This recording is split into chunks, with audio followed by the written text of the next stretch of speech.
Comme chaque matin, c'est Hassan Alaoui pour l'info politique. Bonjour, c'est Hassan. Bonjour, c'est Hamid. Bienvenue. Bonjour tout le monde. Bienvenue, c'est Hassan. Aujourd'hui, évidemment, on va parler de ce qui se passe aujourd'hui, 6e jour des marches protestataires. Un bilan lourd, malheureusement, avec des blessés nombreux au sein des forces de sécurité. Des affrontements, même qui persistent encore. On va tenter aujourd'hui un bilan succinct et surtout nous poser cette question légitime. Que se cache-t-il derrière cet étrange mouvement? En gros et concrètement, c'est Hassan qui manipule qui?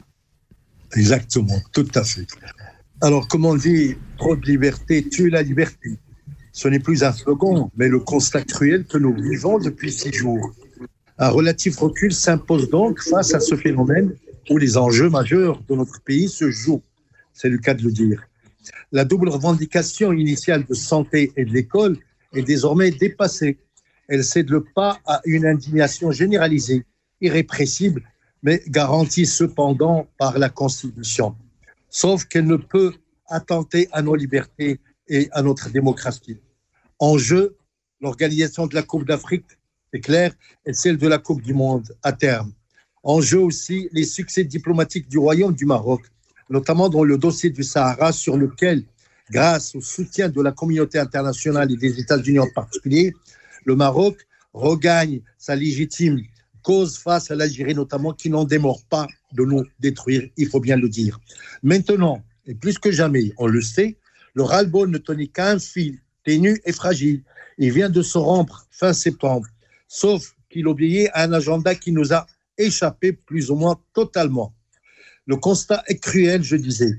De toute évidence, la main étrangère n'est pas aussi étrangère qu'on le dit. N'est pas loin de ce qu'il faut bien nommer un complot. Et le terme n'est pas vain, n'est pas désuet non plus.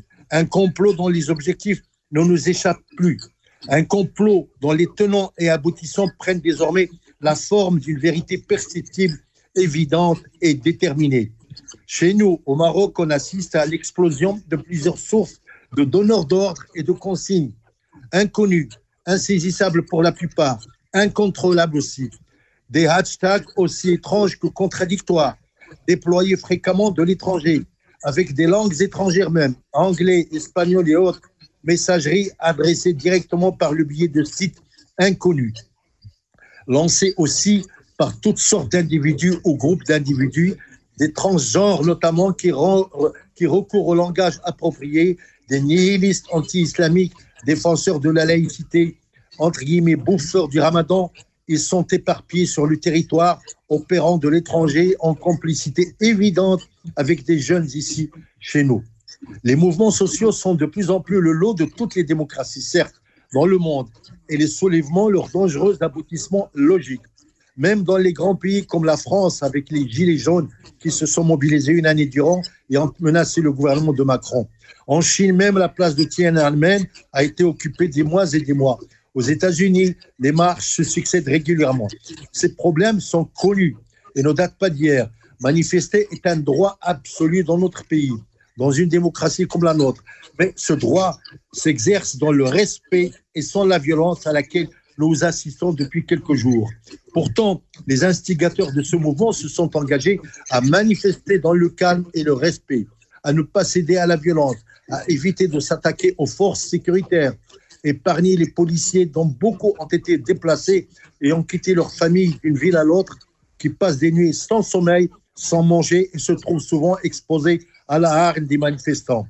Il a été constaté que les blessés au sein des forces de sécurité sont plus nombreux que les jeunes qui les agressent. Un rapport inversé ensemble des informations fausses livrées par les manifestants. Nous sommes en face d'un phénomène où la manipulation est omniprésente. Les succès du Maroc, ses avancées, même imparfaites aux yeux de quelques-uns, suscitent de fortes rivalités. Et nos voisins immédiats, comme aussi d'autres pays en Europe même, les regardent avec jalousie et mépris. Le fameux rapport du think tank allemand publié il y a quelques mois sur les succès économiques du Maroc et le fossé créé ainsi avec le pays voisin nous en avait donné l'avant-goût de l'inquiétude de l'Europe même, suscitée face au développement exponentiel de notre pays et de la grande distance qu'il franchit par rapport à ses voisins, par rapport aux autres pays du continent africain. Notre pays ne pourra les résoudre qu'en poursuivant son développement dans la stabilité et la confiance en lui-même. Merci.